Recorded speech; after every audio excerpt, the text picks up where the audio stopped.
ကရောလောကေသမဘာတုဒုက္ခံကရောမေတ္တာတိတလရံတိဟိဒုက္ခံတုပုတိတာပဇာလောကေတတ္တဝါအလီလီခောမိပေါ်လက်လောကတကဘာတွင်၌မေတ္တာနိသာကရောမေတ္တာဤလူဖွေဖြူပဝဲငွေလမင်းကြီးသည်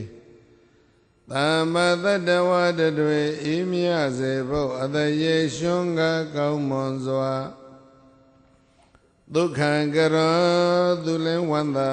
ငါလည်းရွှင်ပြုံးနှလုံးစိတ်ဝမ်းလန်းလာယခုချမ်းသာကိုပြုလျက်ဘာတုယံလေကင်ဝေပိလေမခအေယဘောရှုံးမြအတရေထွန်းပပါစေတည်းမေတ္တာတိတလရံတိမေတ္တာဖွေလျက်အေတဆောင်သည့်အယောင်ဝါတို့ဖြင့်မေတ္တာတိတလရံတိမေတ္တာဖွေလျက်အေတဆောင်သည့်အယောင်ဝါတို့သည်ဘုဒ္ဓတံဘုံဘုံလွန်းထုံမွမ်းမလတ်ထိတွေ့အကောင်သာမဇာကပခိပွေပြေပြေ၌တည်နေများစွာတတ္တဝါတို့သည်ဒုက္ခံတုကိုယ်စိတ်အေးကဘေးရန်ကွာ၍ဝမ်းသာတကွချမ်းသာကြပါစေကောင်းသတည်း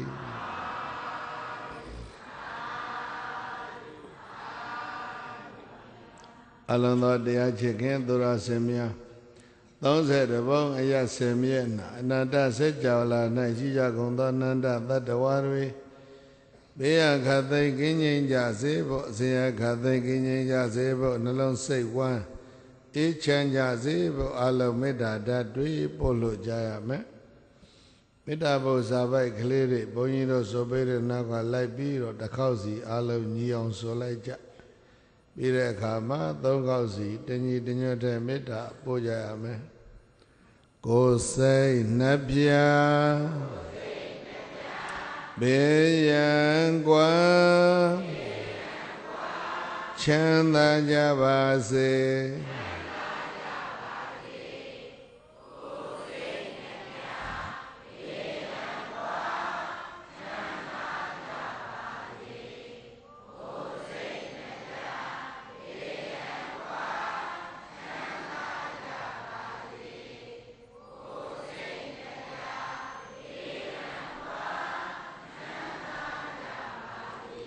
မေတ္တာနှလုံးကိုယ်စီသောရွှင်ပြုံးကြပါစေ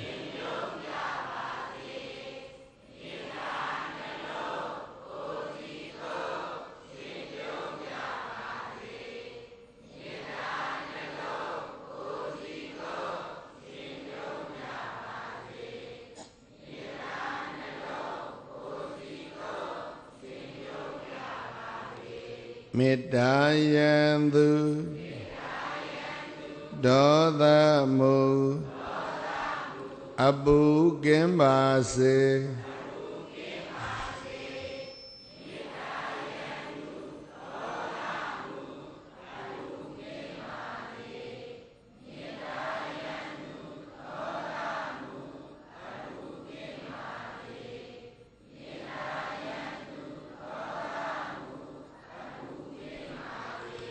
မေတ္တာရေစံ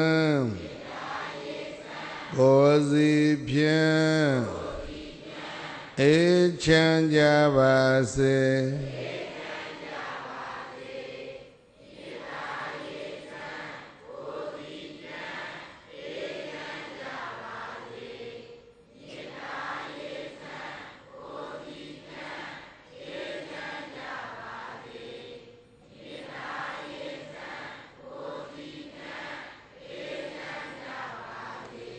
ခန္တီ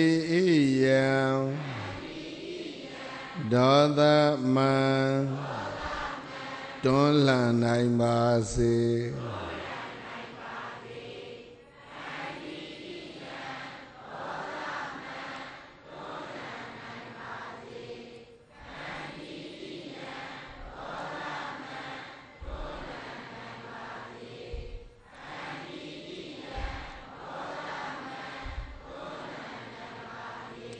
ခန္တီနှလုံး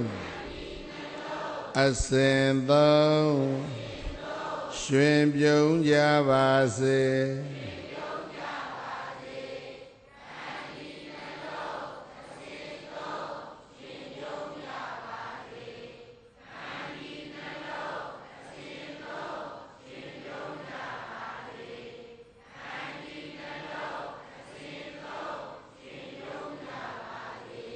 ဓမေတ္တာစွမ်းကဘာလွှမ်းငြိမ်းချမ်းကြပါစေ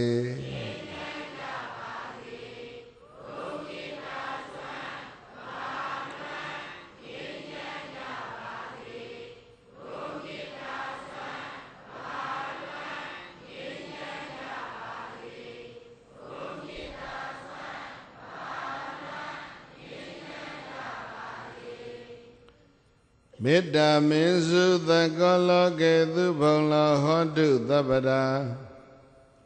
မေတ္တာပုဗ္ဗံဒုက္ခန္တိနာဒုက္ခံတုဝါတိတာပဇာလောကေတတ္တဝါအလီလီခောမိပေါလံလောကတကဘာတွင်၌မေတ္တာမင်းစုသကောမေတ္တာတိဟုသောမင်းစုသကနာပန်းပင်ကြီးသည်သဗ္ဗရာနိနိညညခသိန်းသောကာလတိုင်းမှာသူဖုံလောခိုင်ရခိုင်ကြိုင်လိုင်စွာပွင့်သည်ဟောတုမုတ်ချမသည်ဖြစ်ပါစေတည်းမေတ္တာပုဗ္ဗသုကံဒေနမေတ္တာတိဟုသောမင်းစုသကနပံဤယနံဖြင့်ဝါတိတထုံအမွန်အကုံသောပဇာလူယောနပသတ္တဝါတို့သည်သဗ္ဗရာနိနိညညခသိန်းသောကာလတိုင်းမှာဒုက္ခန္တုကိုစိတ်နှဖျားလို့အိဆာဖြင့်ပြီးကကျွယ်ဝချမ်းသာတော်မူကြပါစေကုန်သတည်း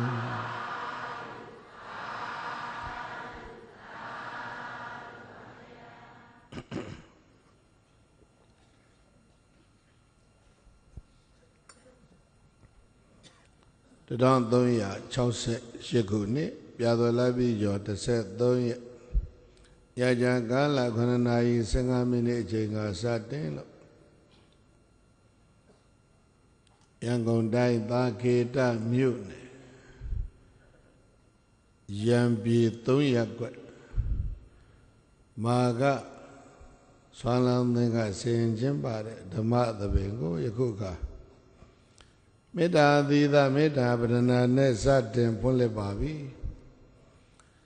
ဓမ္မသဘင်ပွဲသို့ရောက်ရှိလာခဲ့ကြကုန်သောတရားချစ်ခင်သူတော်စင်ပေါင်းတို့နှင့်တကွ30ဘုံအရဆယ်မြင့်နာအနန္တစัจ java လာမှာရှိကြကုန်သောအနန္တသတ္တဝါတွေဘေးရခသိကင်းကျင်းကြပါစေဆင်းရဲခသိကင်းကျင်းကြပါစေနှလုံးစိတ်ဝမ်း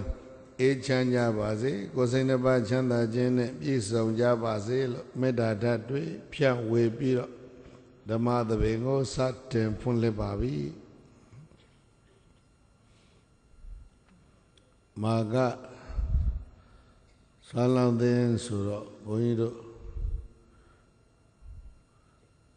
မာကအကြောင်းပဲဘုန်းကြီးတို့နေပါပြောဟုတ်လား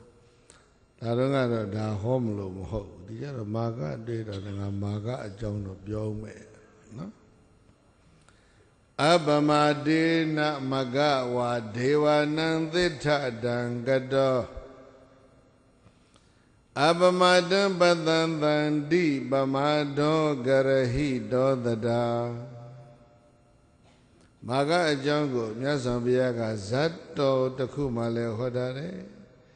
သုတ်တန်တစ်ခုရဲ့အထကတာအဖွင့်မှလည်းအကျေတဝဲဟောထားတယ်အဲ့ဒီသုတ်တန်တစ်ခုနဲ့ဇတ်တော်တစ်ခုရဲ့အစောမိတ်200အလုံးကိုပေါင်းစပ်ပြီးတော့ဘုန်းကြီးတို့တဏှာကြီးလောက်မျှအချင်းချုပ်ပြီးတော့ပြောပြအပမဒေနမဂဝါဒေဝနံသစ္ထတံကတောအပမတံပတံတန္တိပမဒောကရဟိတောတတာမဂဝါမာဂခေါ်တဲ့တရားမင်းသည်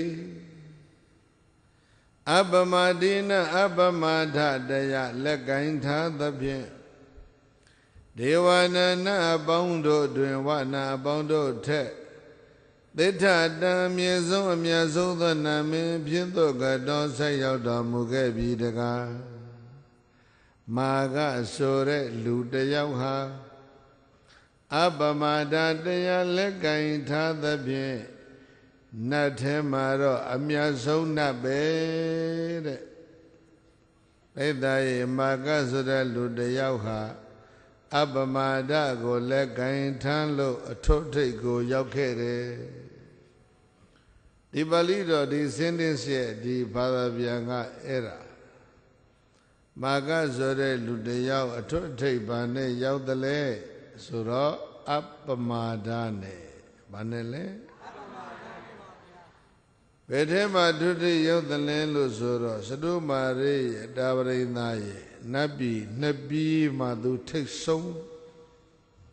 နတ်တယောက်ဖြစ်သွားတာဟာအပမာဒကိုလက်ကင်ထားတာ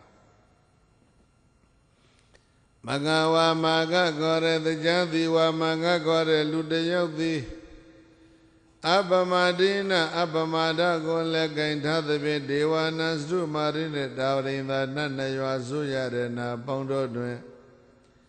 သစ္စာတံအမြင့်ဆုံးအမြတ်ဆုံးသောနာမင်းအဖြစ်သောကတော်ဆက်ရောက်တော်မူခဲ့ပြီတကားအဲ့တော့ဘုန်းကြီးတို့ဟိုခေတ်စာအုပ်တအုပ်ရှိတယ်ဘုန်းကြီးတို့သံဃာတက္ကသိုလ်မှာကျောင်းတက်တဲ့အခါတော့ကဟိုစိတ်ပညာနဲ့ပတ်သက်လို့နောက်ပြီးတော့ဟိုခေါင်းဆောင်တို့ရဲ့ကျင့်စဉ် leadership quality နဲ့ပတ်သက်လို့သင်တဲ့စာအုပ်တုံးမှာစာလုံးလေးတစ်လုံးဟာအခုထိဘုန်းကြီးတို့လည်းမှတ်မိတယ်ရုပ်တရက်ပေါ်လာတယ်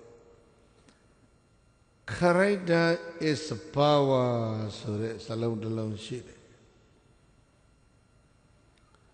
လူတွေဟာလောကမှာတကူကြီးခြင်းနဲ့ဘုံကြီးခြင်းနဲ့ဩဇာအာဏာကြီးမားခြင်းနဲ့ဒါပေမဲ့ character မရှိဘူး character ဆိုတာကိုချင်းတရားအဲ့ဒီ character ဆိုတဲ့စလုံးထဲမှာကိုချင်းတရားရောစိတ်နေသဘောထားပါနှစ်ခုလုံးဝင်တဲ့ဒီအင်္ဂလိပ်စလုံးဟာစိတ်ထားနဲ့ကိုချင်းပြိဿရဲ့ဘာနဲ့ပါနဲ့အဲ့ဒီ character ဆိုတာစိတ်ထားလဲမွန်မြတ်တယ်ကိုချင်းတရားလဲကောင်းတယ်ကိုချင်းတရားကိုတူတူပြောရကာယကံမှာကိုအမူအရာမှာအပြည့်မရှိအောင်သူစိတ်ကံကောင်းနှုတ်အမူအရာဗဇတ်ပေါင်းမှာလည်းပဲစကလုံးတွေကဟာအကျိုးရှိတဲ့စကားကိုပြောတယ်သစ္စာရှိတာကိုပြောတယ်မှန်တာကိုပြောတယ်ရိုးရိုးသားသားပြောတယ်ရင်ကြည်ကြည်ပြောတယ်သူတစ်ပါးနားခံတာအောင်ပြောတယ်အဲ့လိုဒါကဒီ Bible discipline ပေါ့ဗဇတ်ပေါက်မှာစိတ်ကံကောင်းကိုမူရကလည်းပဲသူများဒုက္ခဖြစ်မဲ့အလုပ်ကိုဘယ်တော့မှမလုပ်ကိုဒုက္ခပေးမဲ့အလုပ်မျိုးလည်းပဲမလုပ်အဲ့ဒီကိုနှုတ်နှစ်ပါးမှာစိကံတကြထိမ့်ပြီးတော့ကိုကျိုးသူကျိုးဤနှမျိုးကိုတိုးပွားစေမဲ့အလုံးနဲ့ပြောကိုအကျိုးသူအကျိုးဆုပ်ယုပ်စေမဲ့အလုံးနဲ့အပြောအဲ့ဒီနှစ်ပိုင်းမှာကိုကျိုးသူကျိုးဤနှမျိုးဆုပ်ယုပ်စေမဲ့အလုံးနဲ့အပြောကိုမလုပ်ဘူးမပြောဘူးကိုကျိုးသူကျိုးဤနှမျိုးတိုးပွားစေမဲ့အလုံးအပြောကိုပဲလုပ်တယ်ပြောတယ်ပြီးတော့သူတော်ဘာနဲ့အကျိုးစီးပွားဖြစ်အဖြစ်ကြောင်းကိုအစစ်အဖြင့်ကြံစီလေးရှိတယ်။ပဝန်းကျင်ဤအကျိုးစီးပွားဖြစ်အဖြစ်ကြောင်းကိုပဲတွေးတောကြံစီလေးရှိတယ်။စာလိုလေးလေးနဲ့ပြောမယ်ဆိုလို့ရှိရင်ဒီမေတ္တာနဲ့ပတ်သက်သောအတွေးပေါ့။ကရုဏာနဲ့ပတ်သက်တဲ့အတွေးပေါ့နော်။ The thought of loving kindness, the thought of compassion, the thought of selflessness ကိုကြိုးကိုစီးပွားတကောကောင်းဆန်တဲ့အတွေးမျိုးကိုမတွေးဘူး the thought of self-forgetfulness ကိုယ်တွေကိုနောက်တန်းကထားသူတို့ဘာကြိုးစီးပွားကိုရှေ့တန်းကထားအစဉ်သဖြင့်တွေးတယ်အဲ့ဒါတွေကိုအကုန်ငုံပြီးတော့အလုံးမှတ်ရမယ်ကာရိုက်တာဆိုတာအဲ့ဒါတွေအလုံးပါကိုနှုတ်စိတ်၃ပါး အဲ့ဒီကာရိတာကောင်းရင်တဲ့လူကဘာဖြစ်လဲတကိုးကြီးတယ်ဩဇာအာဏာကြီးမားတယ်ထိတ်တန်းကိုတက်ဘဝမှာထိတ်တန်းတက်ခြင်းနဲ့ဒါပေမဲ့အဲ့ဒီဘဝထိတ်တန်းတက်ခြင်းနဲ့လူတချို့ဟာနောက်ပိုင်းကခုနကပြောခဲ့တဲ့ကာယကံဝစီကံမနောကံဘုရားဘာသာပြောရင်တနည်းပြောရင်တော့ Bible discipline မရှိဘူး bodily discipline မရှိဘူး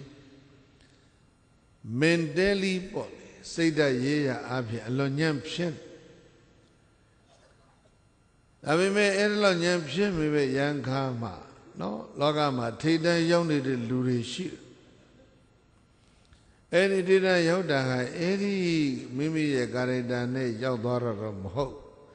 ဒီပြတခြားနော်ပစ္စည်းအာနာပါဝအင်အားတွေနဲ့ရောက်သွားတာဖြစ်ခြင်းဖြစ်နိုင်တန်တန်ရှင်းရှင်းဖြူဖြူစင်စင်ပရိသတ်ရဲ့ဘဝထက်တန်းကိုတက်လန်းခြင်းနဲ့ဆိုရင်တဲ့ဒီသုံးခုအရေးကြီးပါတယ်ကိုယ်ရဲ့နှုတ်ရဲ့စိတ်ရဲ့ကာယကံဖြူစင်ဖို့ဝစီကံဖြူစင်ဖို့မနောကံဖြောင့်မတ်ဖို့အဲ့ဒီသုံးခုပေါင်းတာကိုခရိုက်တာအဲ့ဒီသုံးခုပေါင်းကောင်းနေလို့ရှိရင်သူတို့ဟာတကူကြီးမယ်ကုတ္တိမမဂဝါမဂခေါ်တဲ့လူတယောက်သည်အပမတိနာအပမဒတရားလက်ကင်ထားသဖြင့်ဒေဝနာသရုမာရိနတာဝရိန်သာနှစ်ပြည်တော်ရှိကြတဲ့အနာပေါင်းတို့တွင်သစ္ထတံအမြင့်ဆုံးအမြတ်ဆုံးသောနာမင်းဖြစ်သောကတော်ဆင်းရောက်တော်မူခဲ့ပြီတကားအပမဒကိုလက်ကင်ထားသဖြင့်မာကဆိုတဲ့လူတယောက်ဟာလူထဲမှာသာထိတ်တန်းမဟုတ်ဘူးတဲ့နတ်ပြည်နှစ်ပြည်မှာလည်းပဲထိတ်တန်းနတ်တယောက်အဖြစ်သူရောက်သွားတယ်ဒါမြတ်ဗုဒ္ဓပြန်ပြောတာအပမဒေနမဂဝဒေဝနံသစ္ထတံကတောအပမဒံပတံတန္တိပမတောကရဟိတောတတာအပမဒံအပမဒတရားကိုပန္တိတဉာဏ်ရှိတဲ့ပုဂ္ဂိုလ်တွေကပတံတန္တိချီးမွမ်းတော်မူကြတယ်အပမဒတရားကိုလူကောင်းသူကောင်းတွေချီးမွမ်းတယ်ပြိဿရဲ့ဘာတရားအလုံးပြန်ပြောအပမဒဆိုတဲ့ဒီစလုံးကိုတရားသားအနှစ်ထုတ်ရင်တတိကိုရတယ်အပမဒဆိုတာဘာရလဲတတိဆိုတာဘာလို့တလဲလို့မေးရင်ကိုယ်နှုတ်စိတ်ရဲ့အထိမ့်ပဲနော်တတိဆိုတာဘာလို့ထားလဲဘဝမှာအထိန်ကောင်းတဲ့ပုဂ္ဂိုလ်နော်ကိုယ်နှုတ်စိတ်မှာအထိန်အကွတ်ရှိတဲ့ပုဂ္ဂိုလ်ဟာကြီးပွားဟောဒီမာဂဆိုတဲ့ဒီအဖွဲနော်ဘုန်းကြီးတို့ကဒါလေးပြောချင်တာပါပရိဟိတလုပ်ငန်းမှာလည်းကြီးပွားတိုးတက်ခြင်းသလားမိမိတို့ရဲ့ကိုယ်ကျိုးကိုယ်စီးပွားလုပ်ငန်းမှာကိုကြီးပွားတိုးတက်ခြင်းသလားအဲ့ဒီတိုးတက်မှုနှမျိုးအတွက်ဘာလို့သလဲဆိုကိုယ်နှုတ်စိတ်အထိန်ကောင်းဖို့လိုတယ်ဘာလို့လဲအဲ့ဒီကိုယ်နှုတ်စိတ်တို့ရဲ့အထိန်ဟာဘာလဲဆိုရင်တတိဩဒီဒေသနာတော်ကသုံးတဲ့အသုံးကတော့တတိကိုဘယ်လိုသုံးလဲအပမဒါဘာသုံးတာလဲဒါကြောင့်ဆရာတော်သံဃာတော်တွေအစဉ်သဖြင့်ပရိသတ်ကြီးငါးပါးသီလယူပြီးတဲ့အခါဆုံးနာမှာဓမ္မာရာပဲမို့လားအပမဒေနတံပါတိထနော်အလွန်ကောင်းတဲ့အဆုံးအမဩဝါဒဒါ double admonition ခေါ်တယ်မွန်မြတ်တဲ့အဆုံးအမတစ်ခုကိုယ်နှုတ်စိတ်ကိုထိညာဟိဒါပြောတာပဲအပမဒေနတံပါတိထအထိန်ရှိတဲ့ပုဂ္ဂိုလ်ပြိဿရေမကြီးပွားတောင်မှမပြည့်စည်ဘူးကိုယ်နှုတ်စိတ်ထိန်ကောင်းတဲ့ပုဂ္ဂိုလ်ဘာဖြစ်မကြီးပွားမတိုးတက်ခြင်းနေအောင်တော့အဲ့ဒီပုဂ္ဂိုလ်ဟာကြဆုံးခြင်းပျက်စီးခြင်းမဖြစ်နိုင်ကိုယ်နှုတ်စိတ်အထိန်ကိုမရှိတဲ့ပုဂ္ဂိုလ်ကတော့ ကြီးပွားဖို့လည်းခက်တယ်ပျက်စီးဖို့တော့အစင်သက်အဲ့ဒါကြောင့်ကိုယ်နှုတ်ဆက်ရဲ့အထိန်ဟာဘာလဲဆိုရင်အပမဒါပါလဲအဲ့ဒီအပမဒါပုဂ္ဂိုလ်အဘိဓမ္မာကျမ်းတွေကြတော့တတိလို့ဒီလိုဖွင့်တတိဆိုတာပါဠိစလုံးမှာစိတ်တ ानु ရခဏဒီလိုခေါ်တယ်စိတ်ဆောင်တရားစိတ်ကိုစောင့်နိုင်ရင်ကိုယ်နှုတ်ကိုပါစောင့်ရှောက်ပြီးသားမဖြစ်ပေဘူးလားအဲ့ဒါကြောင့်အလုံးတဲ့ဘဝရဲ့အဆောင်အလျှောက်ဆိုတာဟာဒီတတိအဆောင်ကောင်းရင်အလုံးကြီးပွားကြမှာပဲအပမဒေနာမကဝဒေဝနသစ္ထတံကတောအပမတံပတံတန္တိအပမတံပမဒတရားကိုပန္တိတဉာဏ်ရှိတဲ့ပုဂ္ဂိုလ်တွေကပတံတန္တိချီးမွမ်းကြတယ်ပရိသတ်ရဲ့အပမဒကိုသူတော်ကောင်းတွေကချီးမွမ်းတယ်ဘယ်လိုချီးမွမ်းသလဲဆိုရင်အပမတောသဗ္ဗသံပတ္တိမူလံသဗ္ဗသံပတ္တိမူလံ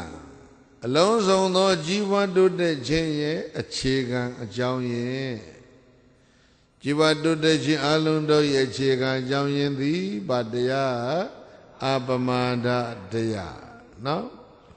အဲ့တော့တတိသည်ជីវတိုးတက်ခြင်းရဲ့အခြေခံအကြောင်းရင်းပဲ mindfulness is the foundations of all development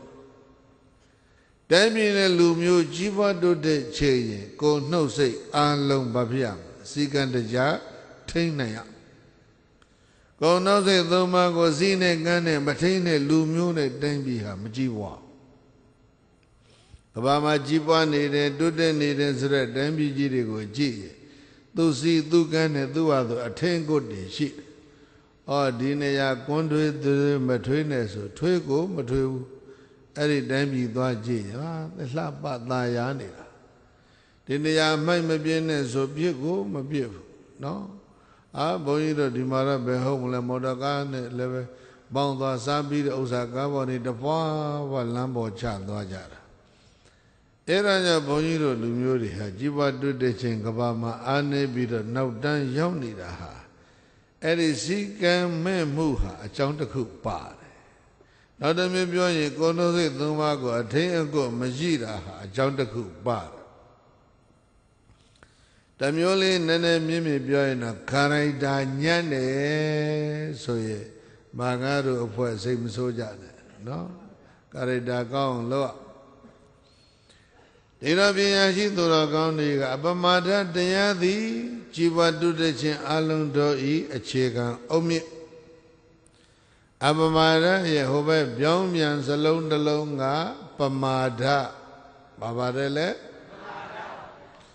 ပမာဒဆိုတာကအထင်းအကွက်ကင်းမဲ့တယ်လို့အဓိပ္ပာယ်ရ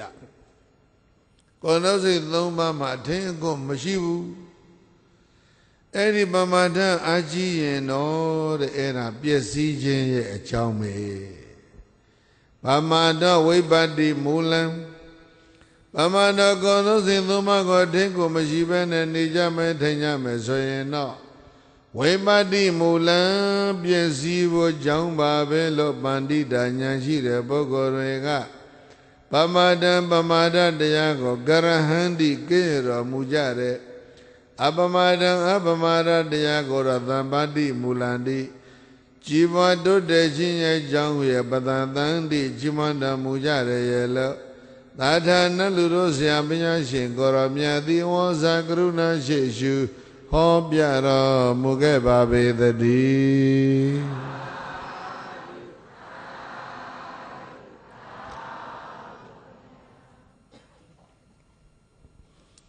ကိုဘုန်းကြီးတို့ရွတ်ပြတဲ့စာပိုက်တွေဟာဘုရင်အဖြစ်မြတ်ဗုဒ္ဓရဲ့ရွှေနှုတ်တော်ထွက်စာပိုက်များဖြစ်အထက်ကတာဒိဗေများနဲ့ဘုန်းကြီးတို့ဒါပြောပြတယ်စာနဲ့ပေနဲ့ပေါ့လေဒီတော့မာကဆိုတဲ့လူတယောက်ကြီးပွားသွားတယ်နတ်ပြည်မှာထိတ်တန်းရောက်သွားတယ်ဘုရားကဒီလိုလေးပြောတယ်ဘာနဲ့နတ်ပြည်ထိတ်တန်းရောက်တယ်လဲဆိုရင်အပမာဒနဲ့တက်သွားတယ် ပမာဒအားကြီးတဲ့တတ္တဝါတွေပြည့်စည်တယ်ဆိုတဲ့ဥစ္စာလည်းပဲဒီမှာထည့်ပြောထားအဲ့ဒီနှစ်ခုကို comparative study ပေါ့လေဘုန်းကြီးတို့နည်းနည်းလေးပြောပြပါအခုသရုမာရီနဲ့ဒါဝရိန္ဒနတ်ပြည်နှစ်ပြည်ကိုအုပ်စိုးတဲ့နတ်မင်းဟာလူတို့ခေါ်နေကြအတိုင်းခေါ်ရင်တရားမင်းပေါ့နော်တရားဟာဘယ်စလုံးကနေလာသလဲလို့ဆိုသက်ကဆိုတဲ့ပုဂ္ဂိုလ်ကနေတရားလို့ဒီလိုခေါ်တာပါသက်ကဆိုတာအဲ့ဒါနတ်မင်းပဲလူစွမ်းကောင်းလို့အဓိပ္ပာယ်ရတယ်သက်ကဆိုတာလူစွမ်းကောင်းအဲ့ဒီလူစွမ်းကောင်းလူဘဝတုန်းကသူ့နာမည်ကဘာခေါ်လဲဆိုတော့အခုပြောတယ်မာဂဗာရဏသီမြို့အနီးမဆလဆိုတဲ့ရွာမှာရွာတကြီးဗန္တိစရအိန္ဒိယပြည်မှာဒီနာမည်အခုထိမပြောက်ဗုဒ္ဓသာသနာသမိုင်းနှစ်အဆက်ဆက်ခေတ်အဆက်ဆက်ကဘာအဆက်ဆက်ပြိဿရဲ့ဘုရား၅စုပေါ့အခု၄စုတော့ပွင့်ပြီးသွားပြီနောက်တစ်စုပွင့်အောင်ပါဘုရား၅စုလက်ထက်နာမည်မပြောင်းမဲတဲ့ခိုင်မြဲတဲ့မြို့ကြီးဟာအံ့ဩစရာအဲ့ဒီဗာရဏသီပဲအဲ့ဒါလည်းပဲတစ်မျိုးစိတ်ဝင်စားစရာကောင်းတယ်နော်ဗုဒ္ဓသာသနာတော်ရဲ့ဒီအမွေဆိုင်အမွေအနှစ်တွေဟာနော်အံ့ဩစရာတော်တော်ကောင်းမဂဒဆိုတဲ့ဒီတိုင်းဒီအရာဒီစလုံးဒီဘာသာအဲ့ဒါလည်းပဲဘုရားဆိုစုလက်ထက်ပရိသတ်ရဲ့မပြည့်ဘူးဒီတိုင်းသွားတယ်ခေတ်မှာတော့ဟာနာမည်ဒီအမျိုးမျိုးဟိုဥစ္စာဒီလိုပြောင်းဒီဥစ္စာဟိုလိုပြောင်းခဏခဏနာမည်အဟောင်းတွေဖြတ်သိအသစ်တွေပေါ်လာခေတ်မှာတော့အမျိုးမျိုးပဲသာသနာတော်မှာဒီအမွေဆိုင်ပစ္စည်းတွေဟာဒီလိုခိုင်မာအံ့ဩဖို့သိကောင်းဒီတော့ဗာရဏသီမြို့နာကရွာနာမည်မှတ်ရမယ်မဆလပြောဘာနာမည်အင်ကြီးတထောင်ရှိတဲ့ရွာမဆလနော်ရွာတကြီးကမာဂရွာကခြံစည်းရိုးလည်းမရှိဘူးဇကံလုံးနည်းနည်းနှုတ်တင်သိခန္ဓာမှာနော်အိမ်သာတောင်မရှိတဲ့ရွာအဲ့ဒီရွာဘယ်လိုနေမလဲဆိုတာစဉ်းစားကြည့်ပေါ့အိန္ဒိယပြည်ကြီးမှာဒီကနေ့အထိအိမ်သာမရှိတဲ့ရွာတွေအများကြီးပဲမိသားနဲ့ခရီးသွားလို့ရှိရင်ဘုန်းကြီးတို့နန်းနေခင်၄နာရီခွဲ9နာရီရေထားပြတင်းပေါက်ကနေဟိုဒီကြည့်လိုက်ရေထားလမ်းပြီးအဲ့ဒီရွာလေးတွေရဲ့အပြင်ဘက်မှာအမဲကလာဘိုးကြီးတွေနော်ဟိုရေအိုးလေးတွေကင်လို့ရေအိုးလေးတွေဟိုခရားလေးတွေနဲ့အဖုံးမရှိတဲ့ဟိုရေတဲအိုးလေးတွေနွယ်တာအိုးခေါ်တယ်အဲ့ဒါလေးတွေကင်ပြီးတော့ရေထားကြီးပြီးတော့တန်းစီလို့ရေထားလမ်းဘက်ကိုမျက်နှာမူးပြီးတော့ထိုင်ပြီးတော့အဲ့ဒါလုပ်နေကြတာစကားလေးတွေပြောနေရေထားများတောင်သူတို့ကကြည်နေသေးတယ်နော်ကြည်တဲ့လူကတောင်မှမကြည်ရဘူးသူတို့ကပြောပါစကားတွေပြောပဲဟိုဘက်စကားပြောလိုက်ဒီဘက်စကားပြောလိုက်ပြီးတော့မှရေအိုးလေးနဲ့ရေသူတို့ဆေးကြောတန်းရှင်းပြီးတော့ပြန်သွားကြတယ်သူတို့ပြန်သွားပြီဆိုသူတို့မိမကလမကြီးတွေအဲ့ဒီအိုးလေးကင်ပြီးတော့ထွက်လာကြပြန်အဲ့လိုကလမကြီးတွေကလည်းအဲ့ဒီလိုပဲဟဲ့လားလမ်းဘေးမှာတန်းစီထိုင်အိမ်သာသွားပြီးပြီလက်ခွင်းထဲမှာအိမ်သာသွားပြီးပြီအဲ့ဒီအိုးလေးယူသွားပြီးတော့ပြာလေးနဲ့သဲလေးနဲ့ပုတ်တိုက်ပြီးတော့မနေ့စာရေတဲတော့အလဲကောင်းမှာရေသောက်တဲ့ရေခွက်ကအဲ့ဒါဒီတိုးရဲနဲ့အကုန်သုံးတာသူတို့ကနော်အိမ်သာသွားလဲဒီအိုးပဲနော်သမင်းစားလို့ရေသောက်လဲဒီအိုးပဲသူတို့ဖယားတွေလက်ချမီတို့ဘာတော့ရှိဝါတို့ကိုရေတင်လဲဒီအိုးပဲဧည့်သည်လာလို့ရေတင်လဲဒီအိုးပဲတိုးရဲအကုန်သုံးတာအဲ့ဒါအိန္ဒိယအဲ့တော့မဆလရွာကြီးရဲ့အနေအထားကိုခမ်းမှန်းလို့ရအောင်လက်ရှိအိန္ဒိယရဲ့အနေအထားကိုဘုန်းကြီးတို့ဒါပြောပြတယ်အဲ့ဒါခြံစည်းရိုးမရှိအိမ်သာမရှိဖျို့ဖျဲနဲ့ရွာကြီးအဲ့ဒီမှာတကြီးလုံးရတဲ့လူဘဝကိုလည်းစဉ်းစားကြည့်ဘယ်လိုလုပ်အုပ်ချုပ်မလဲအဲ့ဒီလူတွေကိုပညာလည်းပဲမရှိဘူးစာသင်ဖို့ကျောင်းလည်းမရှိဘူးဆေးကုဖို့ဆေးရုံမရှိဘူးနောက်ကလေးတွေကိုထိန်းတဲ့ကလေးတွေကျောင်းမရှိဘူးလူအိုတွေကိုထိန်းတဲ့ လူရင်းကြောင့်လူယုံမရှိဘူးနော်ဘာမှမရှိဘူးအဲ့ဒါတခုသောဆောင်းရံသည်မှာအလွန်အေးလွန်းလို့အေးမီပြီးတော့လူတွေဟာအဖိုးအိုတွေအဖွားအိုတွေနဲ့ကလေးငယ်ဖွားကစားတွေသိကြတယ်အဲ့တော့ရွာသားကြီးမာကဒီကလေးတွေဒီလူအိုတွေအသေးပြောင်းနေအောင်ငါတော့လုံးအောင်မပဲဆိုပြီးတော့စိတ်ကူးပေါက်ပြီးတော့သူ့ခြံကြီးကအကျယ်ကြီးခြံတစ်ခုလုံးကိုရှင်းပြီးတော့မြေကြီးကိုတလင်းဖြစ်အောင်ညှိပြီးတော့မှလေးဘက်လေးတန်ကနေပြီးတော့သိရွက်တွေသိခက်တွေကာလိုက်တယ်လေးလုံးသွားတယ်ပြီးတော့မှတိုင်လေးတွေဆက်ဆက်ပြီးတော့ဘောကသိရွက်သိခက်တွေမိုးတယ်အမိုးလေးအကာလေးရပြီးတဲ့အဲ့ဒီတလင်းပြင်အလဲကောင်မှာမီးလေးဖို့လိုက်တယ်ဒါကြဘိုးတို့ဖွားတို့ကလေးတို့မီးလုံကြမဲအဲ့ဒီလိုလေးလှုပ်ပေးလိုက်တော့လေတရွာလုံးလန်းလန်းပြီးတော့လှုပ်ကြတယ်မီးလုံကြတယ်အော်ဗမာလိုပြောရအောင်ရေနွေးချမ်းအိုးလေးပါလေးလက်ဖက်ကလေးတဲပေးလိုက်မယ်ဟာလက်ဖက်စားရေနွေးတော့ပြီးတော့မီးလုံပေါ့နော်အဲ့ဒါလောက်အလုတ်ကိုသူတို့တွေကတခြားလူတွေကမလုံနိုင်ဘူးလားလုံနိုင်တာပဲဘာမှခက်ခဲတာမဟုတ်ဒါပေမဲ့ဘယ်အိမ်ကဘသူမှမလုပ်ဘူးမာကအဲ့ဒါလေးလုပ်ပြီးတော့အဲ့ဒီမာကြီးလာထိုင်ပြီးတော့မီးလုံစတော့ဒီလိုနေကြဒီတော့ဘုန်းကြီးကဒီဝတ္ထုဖတ်ပြီးတော့သုံးသပ်ကြည့်မိတာကဘာလဲလို့ဆိုတော့လူအများစုသည်သူတစ်ပါးတို့ရဲ့အကျိုးစီးပွားအတွက်ဆောင်ရွက်ဖို့ရန်စိတ်ကူးမရကြဘူးစိတ်ကူးမရဘူးဆိုတော့ယဉ်ကြီးပြောတာနော်နည်းနည်းခိုင်ပြင်းပြင်းပြောရင်သူတစ်ပါးတို့ရဲ့အကျိုးစီးပွားကိုဆောင်ရွက်လိုစိတ်မရှိကြဘူးသူတစ်ပါးဆောင်ရွက်ထားတဲ့အပေါ်မှာပဲမိခိုပြီးတော့ခံစားလိုကြတယ်အဲ့ဒါများသူတစ်ပါးတဲ့လောကဆောင်ရွက်ပြီးလို့သောစိတ်ထားကအာနေတယ်တရားရောက်လောကဆောင်ရွက်ထားပြီးတဲ့ကျိုးစီးပွားကိုဘာဖြစ်လဲဝိုင်းပြီးတော့မိခိုကြတယ်လူများစုသဘောပရိဒအလုပ်လှုပ်ချင်တဲ့စိတ်ကအာနေတဲ့သူတစ်ပါးလှုပ်ထိုင်ရင်တော့ဝိုင်းပြီးတော့မိခိုကြမယ်အဲ့ဒီလိုတွေများတယ်နောက်တစ်ခုကတော့ပရိသတ်ကြီးသူတစ်ပါးတို့ရဲ့လူအများစုရဲ့ကြိုးစည်းပါကိုဆောင်ရွက်နိုင်သောလူစွမ်းကောင်းကလည်းပဲနည်းပါတယ်နော်ဒါတန်းပြည်တိုင်းမှာသဘာဝသူတစ်ပါးရဲ့အကျိုးစည်းပါရကျိုးရွာကျိုးတန်းကျိုးပြည်ကျိုးကတကဘာလုံးနဲ့ဆိုင်ခြင်းလဲဆိုင်တပြည်လုံးနဲ့ဆိုင်ခြင်းလဲဆိုင်ဘုရားဘာသာဘုန်းကြီးပြောရင်တသာသနာလုံးနဲ့ဆိုင်ခြင်းလဲဆိုင်ရက်ွက်တစ်ခုလောက်ပဲနိုင်ပေါ့ဟုတ်လားအများကျိုးစီးပွားကိုဆောင်ရွက်နိုင်စွမ်းရှိတဲ့စွမ်းရည်တတ်ရှိတဲ့ပုဂ္ဂိုလ်ဘာဖြစ်လဲရှားတယ်ဆောင်ရွက်ထားတဲ့ကဝိုင်းမိခိုမဲ့ပုဂ္ဂိုလ်ကတော့ဘာဖြစ်လဲများတယ်အဲ့ဒါကလည်းတိုင်းပြည်တိုင်းမှာဒီလိုပဲဖြစ်အဲ့ဒါကြောင့်အင်ကြီးတစ်ထောင်မှချမ်းချမ်းသာသာအေးတန်ကာကွယ်ပြီးတော့မိလုံဖို့လှုပ်ပေးတာမာကတယောက်ပဲကျန်တဲ့လူတွေမာကစီလာပြီးအကုန်လုံးမိကိုချတယ်ဘယ်သူမှမလုပ်အဲ့တော့မာကစဉ်းစားမိတာဒီလိုလေးမော်မော်မြတ်မြတ်တရရကလေးပရဟိတလုတ်ကလေးလုတ်ပေးလိုက်ရင်မိကိုခြင်းတဲ့လူတွေအများကြီးရှိတယ်ဒါဆိုရင်တော့တို့ရကြီးဖျော်ဖျဲဖြစ်နေတာငါလုံးအောင်ပါပဲဆိုပြီးတော့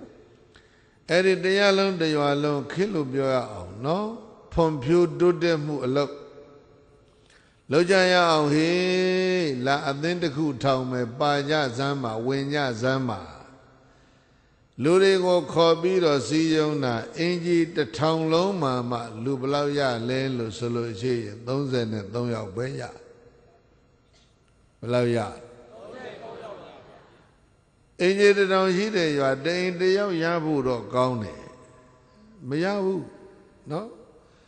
အဲ့ဒါဆိုလို့ရှိရင်လည်းအမိန်ထုတ်တိန်တယောက်ကုန်ထွက်ဆိုရင်တော့လည်းထွက်ချင်ထွက်လာမှာစိတ်တော့ပါမှာတော့မဟုတ်ကိုယ်စေတနာနဲ့ကိုယ်မေတ္တာနဲ့အကုန်လုံးဝိုင်းလုပ်ကြရအောင်စိတ်စေတနာအလျောက်ထွက်ခဲ့ကြဟိဆိုတော့တစ်ထောင်ရှိတဲ့အင်ကြီးတစ်ထောင်ရှိတဲ့ရွာကြီးမှာဘယ်လောက်ရ အဲ့ဒါကြောင့်ပရိသတ်ကြီးဘုန်းကြီးတို့ဒါသုံးသတ်တာနော်တကယ်စိတ်စေရနာပါဝင်ပြီးတော့တန်ချိုးပြည်ကျိုးကိုလုံးမဲဆိုတဲ့ပုဂ္ဂိုလ်ဟာနည်းနည်းပဲရှိတယ်လုံးမိသားဝိုင်းခံစားမဲ့ပုဂ္ဂိုလ်ပဲများအဲဒီတော့သုံးချေသုံးယောက်ကိုအသင်းထောက်မာကခေါင်းဆောင်တဲ့သင်းဖို့လို့မာကအသင်းလို့ခေါ်ခြင်းလဲခေါ်စာပေကတော့မာကအသင်းဆိုတဲ့ခေါ်ထားတာတော့မပါဘူးအဲ့တော့ဘာလို့သလဲဆိုတော့တရားလုံးကပြောသလိုခြံစည်းရိုးမရှိတဲ့ရွာကြီးခြံစည်းရိုးကမယ်အိမ်သာမရှိတဲ့ရွာအိမ်တိုင်းစီအိမ်သာဆောက်မယ်လမ်းဖောက်မယ်အာရေတွင်တူးမယ်ရေကန်တူးမယ်ဇာတိကျောင်းဆောက်မယ်ဈေးရုံဆောက်မယ်လူအယုံဆောက်အကုန်လုံးရရွာရဲ့ဖွံ့ဖြိုးတိုးတက်မှုနော်အဲ့ဒါတွေအကုန်လုံးလုပ်ကြတယ်ရွာကြီးကတကားတဲ့အမခံတိုးတက်သွားတယ်33ယောက်ထဲလုပ်ကြတယ်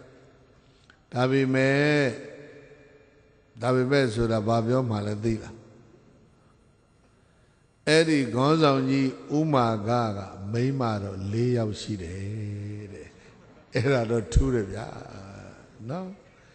အဲ့ဒါလေးတော့ဘုန်းကြီးကအံ့ဩတယ်နော်ခေါင်းဆောင်ကြီးမှာနော်မိန်းမဘယ်2ယောက်အဲ့ဒါတော့အံ့ဩဖို့ကောင်းတယ်ဩခေါင်းဆောင်ဆိုရင်ဒီလိုပဲလားလို့ဆိုတော့မဆိုလို့ပါဘူးနော်4ယောက်ရှိတယ်သူစိတ်တာရဲ့သူဓမ္မရဲ့သူနန္ဒာရဲ့သူဇာတာရဲ့4ယောက်မှလည်းပဲ3ယောက်ကဒီ social work ခေါ်တယ်နော်အများအကျိုးပြုလုပ်ငန်းတွေ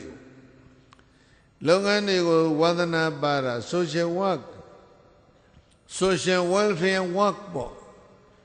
ဒါကိုပါဝင်ပူပေါင်းယောက်ျားနဲ့လက်တွဲလှုပ်တာက3ယောက်မယအကြီးဆုံးဒေါသုဇာတာကဝါသနာမပဘူးအစင်းသဖြင့်သူကအလှပြင်းပြီးတော့သပင်လေးဟိုလိုဒီလိုကောက်ကွေးအလှမျက်ခုံးလေးဟိုလိုဒီလိုပြင်ပန်းကလေးဟိုလိုဒီလိုဆို့ပြီးတော့အလှပြင်းပြီးတော့လက်ကင်အိတ်ကလေးနဲ့သူကတော့ shopping ကြီးထွက်နေတာ shopping ထွက်တယ်လို့တော့မပါဘူးပေါ့ဗျာနော်ဒါခင်းပြီးဟောပြောကြည့်တာပါမိမကြီးတယောက်ကအဲ့လိုဖြစ်3ယောက်ပဲဝါသနာပါအဲ့ဒီဇာလန်းကိုအကုန်ပြောရင်အလွန်ရှိလျရတယ်အဲ့တော့မိမတွေလည်းပဲမိမချင်းမတူတဲ့အကြောင်းကိုပရိသတ်ကြီးဒါနားလည်ဖို့ပါပဲ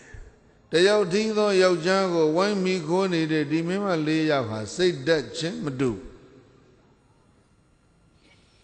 အဲ့ဒီဝတ္ထုကိုခြုံလိုက်တော့တဲ့မဆလရွာကြီးတော့နော်ဖွံ့ဖြိုးတိုးတက်တဲ့ရွာကြီးတစ်ရွာဖြစ်သွားတယ် development country အဲ့ဒီလူတွေအသက်အတိုင်းနေအစဉ်အတိုင်းအဲ့ဒါသိကြတဲ့အခါကျတော့ဒီလူ3ချေ3ယောက်စလုံးအကုန်လုံးပဲရောက်သွားကြလဲလို့ဆိုတော့နတ်ပြည်သွားတယ်ဒီကနေ့အလုံးသိနေတာကစတုမာရိနတ်ပြည်ပြီးရပေါ်နာမှာတာဝရိသနတ်ပြည်ဒီလိုသိတယ်နော်တာဝရိသနတ်ပြည်ဆိုတာအဲ့ဒီမာခါတို့မရောက်မီကမရှိသေးဘူးမာခါတို့မရောက်မီကအဲ့ဒီနတ်ပြည်ဟာအသူရာနတ်ပြည်လို့ခေါ်တယ်ခေါ်ကြည့်ပါတယ်အသူရာဆိုတာဘယ်လိုနတ်မျိုးလဲဆိုလို့ရှိရင်ပြိဿကြီးအချိန်ရှိသည်ဖြင့်အရက်သောင်းနေတဲ့နတ်မျိုးတွေအသူရာတွေကအဆိုတဲ့ဒီစလုံးကအကြီးကျယ်ဆိုတဲ့ဒိဗေမျိုးရတယ်သူရာဆိုတာအရက်ပဲအရက်ကိုအလွန်အကျွံအကြီးကျယ်သောက်တဲ့နတ်မျိုးတွေကိုဘာခေါ်လဲအသူရာနော်နောက်ဒိဗေတစ်ခုကတော့အဆိုတာကတော့ negative sense နော် no not ဆိုတဲ့ဒိဗေသူရဆိုတာကရဲရဲအရက်တွေအလွန်အကျွံသောက်တဲ့အတွက်ကြောင့်သူတို့ဘာဖြစ်သွားတယ်လဲလို့ဆိုတော့လူရဲ့အစွမ်းတတ္တိတွေအကုန်တုံးသွားတယ်လူစွမ်းတတ္တိတွေတုံးစိတ်တတ္တိညံ့ပြင်းပြီးတော့သွားတဲ့အတွက်ကြောင့်မို့လို့ခေါ်အသူရာဒိဗေ2မျိုးနော်အရက်ကိုအလွန်အကျွံသောက်လွန်းလို့ပါခေါ်အသူရာလူရဲ့စိတ်ဓာတ်တွေယုံမှညံ့ပြင်းသွားတဲ့အတွက်ကြောင့်တတ္တိတွေကြောင်သွားတဲ့အတွက်ကြောင့်ပါခေါ်တယ်လေအသူရာဒီလိုခေါ် အဲ့ဒါကြောင့်အသူရာတို့နေတဲ့နတ်ပြည်မြင်းပေါ်တောင်ထိပ်မှာမာဂတို့အဖွဲ့3 ယောက်ရောက်သွားတော့အသူရာတွေကကြည့်တယ်ဒီကောင်တွေတသွေးတမွေးกว่าဝဲပုံစားပုံရောအယောင်ဆင်းရောထူးခြားတယ်ဟိဘယ်ကောင်းမှုဘယ်ကုသိုလ်တွေနဲ့မြတ်ဒုစီရောက်လာတဲ့ဘယ်တိုင်းပြည်ကကောင်းနေလဲဆိုပြီးတော့သွားမေးတာမေးတော့ကျိုးတို့ဗာရဏသီမဆလရွာကလာကြပါတယ်ခဗျာမနေ့ကပဲရောက်ပါတယ်ဘောစသည်ဒီလိုပြောခင်ဗျားတို့အသိရောက်လာတဲ့လူတွေကျိုးတို့နေရင်နော်အိမ်ရှင်ဖြစ်တဲ့နတ်တွေကအခမ်းပွဲတစ်ခုလုပ်ချင်ပါတယ်ဗျာဧည့်သည်တော်ကြီးတွေကိုအိမ်ရှင်ကဘာလုပ်ထားလဲညစာစံပွဲကြီးဒင်နာပေးပြီးတော့အခမ်းမယ်ခေလို့အဲ့တော့မာဂကသူ့လူ3 ယောက်တကားပိတ်ပြီးတော့တလုံးနဲ့ပြောတယ်နော်အဓိပ္ပာယ်ရှင်းပြီးသားထပ်မပြောဘူးအပမဒေနသံပါရိထသူ့လူတွေကိုဘာပြောလဲပြောစမ်းအဲ့ဒါကိုအဓိပ္ပာယ်ရှင်းတာကပြောပြီးပြီမင်းတို့ကိုယ်နှုတ်စိတ်ကိုအထိန်အကွတ်ရှိပါစေနော်ဒါပဲမဟုတ်လားဟောအသူရာတွေကအခမ်းပွဲဆိုတော့ပြင်ထားတယ်အသူရာနတ်မင်းကြီးရဲ့ဗိမာန်ထဲမှာအကောင်လုံးအရင်မျိုးစုံအိုးတွေနဲ့တည်ထားအရင်ကတော်တော်ကိုစုံတယ်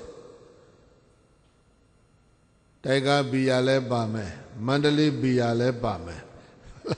ဟိန်ကင်းဘီယာလည်းပါမယ်ဒါအရက်ခပ်ပြော့ပြော့နော်အရက်ခပ်ပြင်းပြင်းဝီစကီပိုင်းကိုသွားကြည့်မယ်ဆိုလို့ရှိရင် white label နော်ဒစိတ်အဖြူကတ်တာ black label ဒစိတ်အမဲကတ်တာ blue label ဒစိတ်အပြာကတ်တာနော်အဲ့ဒါမျိုးတွေလည်းပါခြင်းပါမှာပေါ့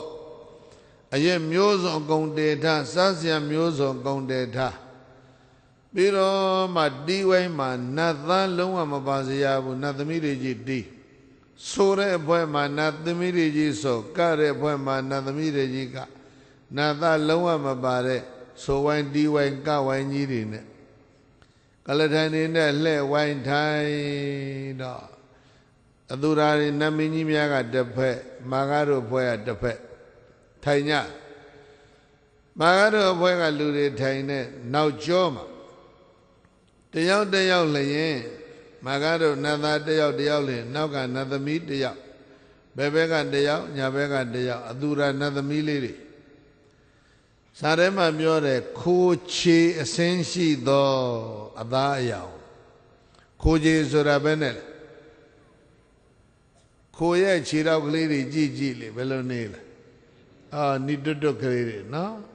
အသားရည်ကအဲ့ဒီလိုနော်သာဂိတကအသားရည်မျိုးမဟုတ်ဒီကတော့ကချိတ်တွေများအဲ့ဒါခိုးချေအစင်းရှိသောအသားရည်နဲ့နတ်သမီးလေးတွေအဲ့ဒါလေးတွေနဲ့နောက်ကတယောက်လည်းပခုံးတစ်ဖက်ကိုင်းပြီးတော့နှိမ့်တဲ့ကောင်ကနှိမ့်တဲ့ကောင်မနှိမ့်ဘယ်ဘက်ကကောင်မလဲဟွာလေးထည့်ပြီးသောက်ရှာလေးညာဘက်ကကောင်မလဲစားရှာလေးထည့်ပြီးပါးလေးပို့လိုက်ပခုံးလေးပို့လိုက်နေဆိုတော့ပရိသတ်ကြီးတုံလုံးချင်စရာကြီးတွေပဲနော်လောက်ထားတာအသူရာတွေကမာငါတို့အဖွဲ့ကိုအခမ်းပြီးတော့ရက်တွေငှဲ့ပေးပြီးတော့တောက်ခိုင်းတော့မာဂတို့ဘွဲကတောက်ချင်အောင်ဆောင်ပြီးတော့သွန်ပြစ်တယ်မတောက်ကြဘူးစောစောကဆရာကြီးကသတိပေးတယ်တပည့်တွေကိုဘယ်နဲ့သတိပေးလဲအပမဒေနသံပါရိထဒါပဲ control your mind control your speech control your body ထိန်းတာဆိုတော့အကောင်တွေကအကောင်လုံးသတိနဲ့မတော့အသူရာနမင်းကြီးတွေကသူတို့တဲတဲ့အရက်ကိုသူတို့ကိုယ်တိုင်အင်တိုင်းအားတိုင်းတောက်ကြတာတောက်ပြီးတော့အလွန်ကျွံတောက်တော့အလွန်ကျွံမူးကုန်တော့စတောက်ခါစားအချိန်မှာတော့ဟိုဘက်ကတီးဝိုင်းကလည်းငိမ့်ညောင်းလေးတီးတယ်ကတဲ့ကောင်မတွေကလည်းငိမ့်ညောင်းလေးကတယ်နည်းနည်းအမူးလွန်လာပြီဆိုတဲ့အချိန်ကျတော့အတီးကလည်းပဲသွက်လာတယ်အကတွေကလည်းပဲခုံပေါက်ပြီးတော့ ထမင်းနေအင်းကြီးတွေဘာတွေလန်ရင်လန်လာလိမ့်မယ်နော်ကောင်လေးတွေပြောတာဟော့ဖြစ်လာပြီဆိုတာမျိုးပေါ့နော်နတ်ပြည်မှာအဲ့လိုရှိတာနော်လူပြည်မှာတယ်မဟုတ်ဘူးအဲ့လိုဖြစ်တော့အသူရနတ်မင်းကြီးတွေကထခုံပေါက်ပြီးတော့သူတို့နတ်သမီးလေးတွေသူတို့တွဲကကြတာကောလုံးအသူရနတ်မင်းကြီးတွေမူးပြီးတော့တွန်းလုံးပဲလဲကုန်တာပြိဿကြီးလဲကုန်တာရှေ့မင်းနောက်တောင်မြောက်ဆိုတာမသိတော့အဲ့ဒီအချိန်ကြတော့မှမာကသူ့လူတွေကိုအမိန့်ပေးတာဟေးဒီအချိန်တို့အလုတ်စရမယ်အချိန်ပဲဒီအချိန်မလုပ်ရမယ်အလုတ်စရမယ်စောစောကတိုင်ပင်ပြီးသားစားတော့ဟင်းလဲဆိုရောမူးလဲနေတဲ့အသူရနတ်မင်းကြီးတွေအကုန်လုံးကိုချင်းနှချောင်းကင်ဆွဲပြီးတော့မြတ်မို့တောင်တွေကနေပြီးတခါလည်းပြစ်ချဟောမြတ်မို့တောင်ခြေရင်မကဘူးပင်လဲကမ်းရိုးတန်းကလက်ပံတော်တွေကိုအကုန်လုံးရောက်ကုန်တယ်မူးတဲ့ကောင်နေဘယ်ရောက်ကုန်လဲမူးတဲ့ကောင်နေဘယ်ရောက်ကုန်လဲသတိထားနော်လက်ပံတော်ရောက်ကုန်မာကတို့ဘွဲကနမင်းကြီးတွေအကုန်လုံးခြေတော့ကင်ဆွဲလက်ပံတော်ပြစ်ချအသူရဓာတ်စစ်သူကြီးတွေအကုန်ဖမ်းဖမ်းပြီးတော့မင်းတို့လက်အောက်မှာသစ္စာခံမင်းတို့စစ်တပ်ကိုအကုန်အပ်သူရနမင်းကြီးတွေအကုန်လုံးဟောတောင်ကြီးကိုဟိုပင်လယ်ကမ်းရိုးတန်းရောက်သွားပြီးတော့နတ်စစ်သူကြီးတွေကဩမာကစီသစ္စာခံတော့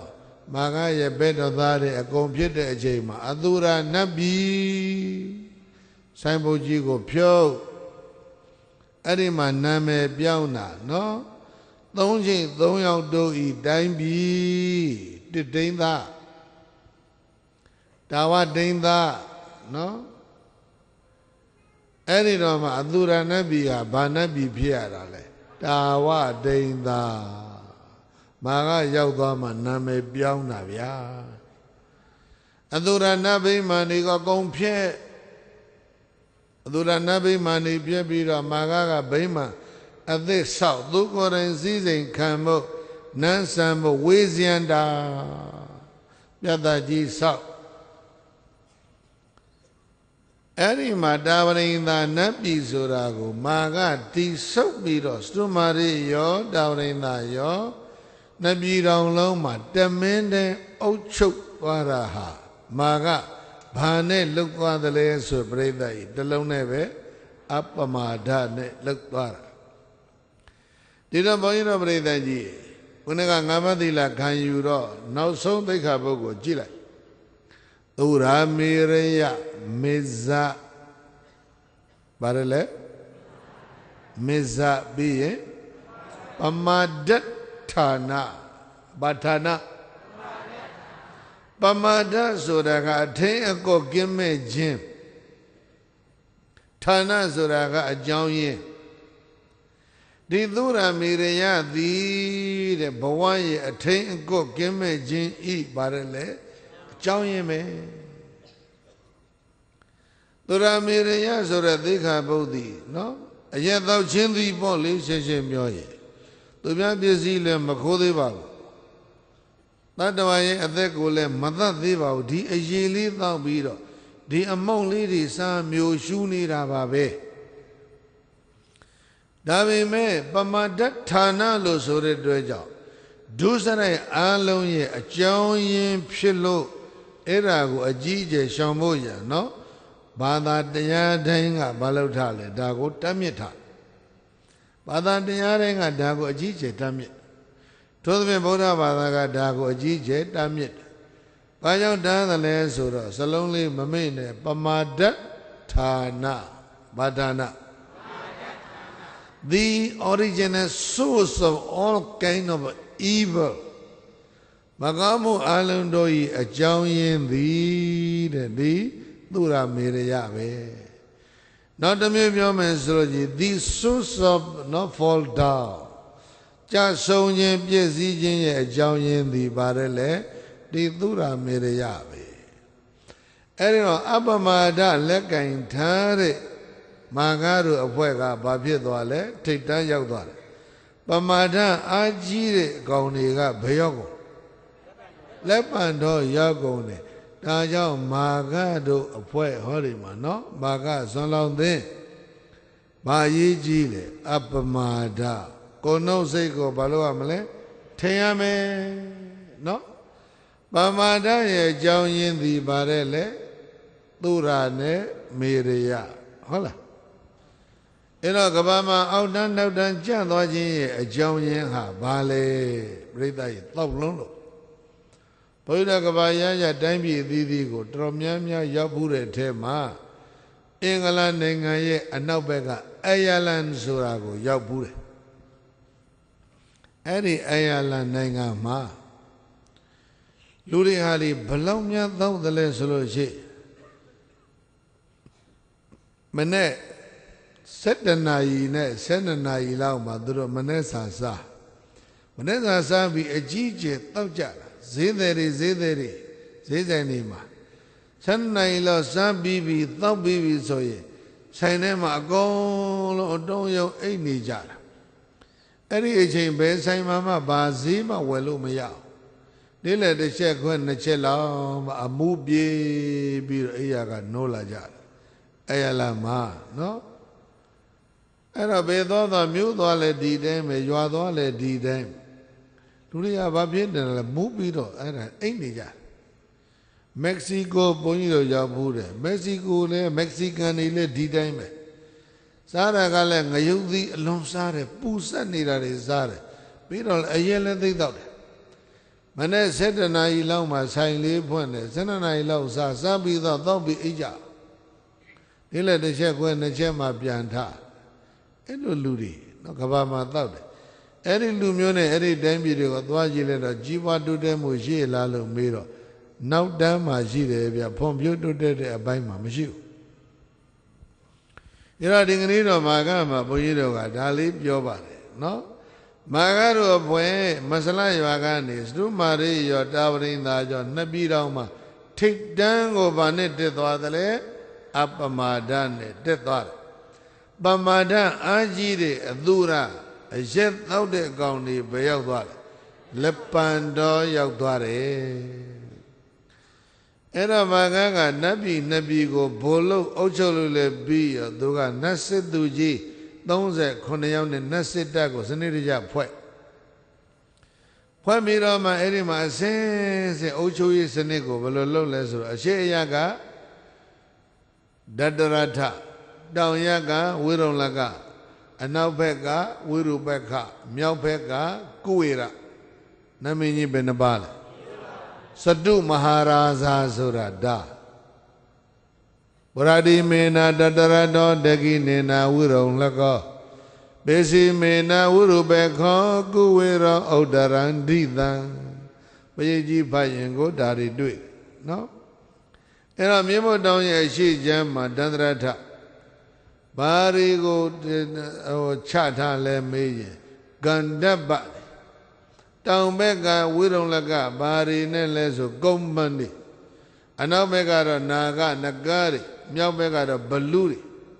မြတ်တောင်ရဲ့အရလေးမျက်နှာမှာစစ်တပ်ကြီး၄တပ်ကန္တပတ္တဂုံမတ္တနဂါတဘလူတ္တအဲ့ဒါကြီး၄တပ်နဲ့တောင်ကြီးကလုံုံရေးချပြီးတော့တောင်ထိပ်မှာအမဲဝေဇန္နာပြတ်တဲ့မှာမာကမယားကြီး၄ယောက်ကိုသူကသိပ်ပြီးတော့မတင်းတိမ်သေးဘူးနဲ့တူတယ်ချောပြီဆိုတဲ့နတ်သမီးတွေလိုက်ကောက်ပြီးတော့သူ့ဗိမာန်ထဲမှာအယံထားတာနှစ်ကတိနဲ့9 သန်းဟောဒီလူတွေနော်မာကအသိထောင်ပြီးတော့မာကဖြစ်ခြင်းတယ်လို့ဆိုရင်မင်းတို့တော်တော်သတိထားတော့ဒုက္ခဖြစ်မယ်နော်4 ယောက်ရဲ့နှစ်ကတိ9 သန်းရဲ့မလွယ်ဘူးအဲ့တော့ဝါသနာကအဲ့ဒါလေးတို့ရှိတယ်နော်ရကျွန်းရွာကျိုးတိုင်းကျိုးပြီးရောဆောင်ရတဲ့နေရာမှာကတော့တနေ့လုံးကအကိုလောက်တဲ့လူကြီးလူကောင်းတယောက်ပါပဲဒါပေမဲ့မယား4 ယောက်ရှိတယ်ကတော့တမျိုးကြီးပဲလို့ဒါလေးတော့စဉ်းစားသူရဲ့အပမဒတ်နဲ့လမ်းညွန်ချက်ကတော့သိကောင်းတယ်နော်ကောင်းတော့စိတ်3 ပါးကိုစီးနေကနဲ့ထိန်ဒါမှဘာဖြစ်မှာလဲတိုင်းပြည်နဲ့လူမျိုးတိုးတက်မယ် အဲ့ဒါကိုမြတ်စွာဘုရားပြောတာအပမဒိနာမကဝဒေဝနံသစ္ထတံကတောအပမတံပတံသန္တိပမတောကရဟိတောတရာမကဝမကကောရတကြံဟာအပမဒိနာပမဒတရားလက်ခိုင်ထားသဖြင့်ဒေဝနံသုမာရဏတာဝရိသနပြည်တော်ရှိကြတဲ့နာပေါင်းတို့တွင်သစ္ထတံအမြင့်ဆုံးအမြတ်ဆုံးသောနာမင်းဖြစ်သောကတောဆက်ရောက်တော်မူခဲ့ပြီတကားအပမဒတရားနဲ့မာဂဟာထိတ်တန်းကိုရောက်တယ်လက်ပံတော်ရောက်သွားတဲ့ကောင်တွေကပမာဒအမှုပြေတော့လက်ပံပင်ကျိုးလက်ပံပင်ကြားကနေစဉ်းစားကြည့်တယ်တို့ဘယ်ရောက်နေပါလိမ့်မလဲမြတ်မို့တောင်ထိပ်ကနေဘယ်များရောက်နေပါလိမ့်မလဲဟာတို့တော့လက်ပံတော်ရဲ့ရောက်နေကြပြီဘာဖြစ်လို့ရောက်တယ်ဆိုတာကိုသုံးသပ်တော့လေတို့အရဲသောလို့ရောက်တယ်ဆိုတာကိုသူတို့မသုံးသပ်ဘူးမာကဆိုတဲ့ကောင်ဘူကြလို့တို့ဒီရောက်တာဒီလိုတွက်တယ်အဲ့တော့အမိုးလေးပြေတဲ့အချိန်မှာသူရာတွေစစ်တပ်ကြီးဖွဲ့ပြီးတော့မာကကိုပြန်ပြီးတော့စစ်တိုက်တာမာကကိုပြန်တိုက်တာမြေမတောက်တိကနေတိုက်ချပရိကြီးမှာဒဇက်ကသုတ်ဆိုတာကိုဖတ်အဲ့ဒီနာလီမှာကိုပါတယ်နော်ဗုဒ္ဓပုပ္ပံဘိကဝေဒေဝသုရသင်္ကာမောသမုပ္ပပြုံသောအဟောတိရှိတယ်ယဟန်တို့ရှေ့တော့ကအသူရာတွေနဲ့တာဝရိန္ဒာနတ်တွေအကြီးအကျယ်စစ်ဖြစ်ခဲ့ဘူးတယ်ဒါရှိတယ်အဲ့တော့သူရာတွေကအမူလေးပြေတဲ့ချိန်မှာစစ်တပ်ဖွဲ့ပြီးတော့တိုက်တာမြင့်မို့တောင်ကိုတက်တာအိုးတောင်ဖို့ချရီတက်တယ်လို့ပဲရွရွနဲ့အုပ်လိုက်တက်တာမိုးပြီးအရင်တော့ပြီးတက်တော့ပြိဿရင်ဘယ်ရမလဲတောင်ဘက်ကတက်ဘာနဲ့တွေ့လဲဂုံမန်နေနဲ့တွေ့အနောက်ဘက်ကတက်ဘာနဲ့တွေ့နဂါတန်မြောက်ဘက်ကတက်တော့ဘာတက်ကချလွတ်ဘလူးတက်ကချလွတ်အရှိကတက်တော့ဂန္ဓဘကချလွတ်စစ်ရှုံးပြီးတော့ဘယ်ပြန်သွားလဲလက်ပံတော်ပြန်သွားစစ်ရှုံးတော့စိတ်ညစ်တယ်စိတ်ညစ်တော့ဘာဆက်လုပ်ကြမလဲဒါပဲတန်တရားကအဲ့လိုလဲသွားတာအဲ့ဒါရဲ့သောင်းရင်အာမူလေးပြေတော့ထတိုက်ရင်ပရိသတ်ရေ3က4ကလောက်တိုက်ရှုံးသွားပြီတိုက်လို့မရတော့ဘူးဆိုတဲ့အချိန်လဲကြာရောဒီကောင်နေကိုင်းกว่าတို့လက်ပံတော်မှာပဲတို့ရဲ့မြို့တော်သေးတိဆောက်ကြပါစို့ဆိုပြီးတော့လက်ပံတော်မှာအသူရနတ်ပြည်အသေးတိဆောက်ပြီးတော့အဲ့ဒီမှာနေကြတာဟောတောင်ထိပ်ကအသူရနတ်ပြည်ကလက်ပံတော်ရောက်သွားတာမူးလို့ရောက်သွားတာပြိဿရေအာဒါရကြောင့်အပမဒိနာမကဝဒေဝနံသစ္ထတံကတောအပမတံပတံသန္တိပမတောကရဟိနောတတသာရဝနှလုံးပြောပြသူတော်ကောင်းတို့မကဝမကကောတဲ့မစလရွာကရွာတဲ့ကြီးဟာအပမရိနာအပမရတရားလက်ကိန်းထားနိုင်တဲ့အတွက်ကြောင့်ဒေဝနံစုမာတိနဲ့တာဝရိသာနပြည်တော်ရှိကြတဲ့နာပေါင်းတို့ထက်သစ္ထတံအကြီးဆုံးသောနာမင်းဖြစ်သောကတော်ဆက်ရောက်တော်မူခဲ့ပြီတကားဒါသမတို့ကြောင့်ပန္တိတဉာဏ်ရှိတဲ့ပုဂ္ဂိုလ်တွေကအပမတံအပမဒတရားကိုသဗ္ဗတံပတ္တိနမူလန်ဒီအလုံးစုံသောကြီးပွားခြင်းတိုးတက်ခြင်းရာခြေခံကြောင်းရင်းဟူ၍ပတန်တန်တိခြင်းမွန်တော်မူကြတယ်ပမတံပမဒတရားကိုတော့ဝိပတ္တိမူလန်တိပျက်စီးခြင်းရဲ့အကြောင်းဟူ၍ဂရဟိတောကဲ့ရဲ့တော်မူကြတယ်ရဲ့လို့သာဒနာလူဆရာဘုရားရှင်ကိုရောမြတ်သည်ဝါစကရုဏာရှိရှုဟောပြတော်မူခဲ့ပါပေတည်း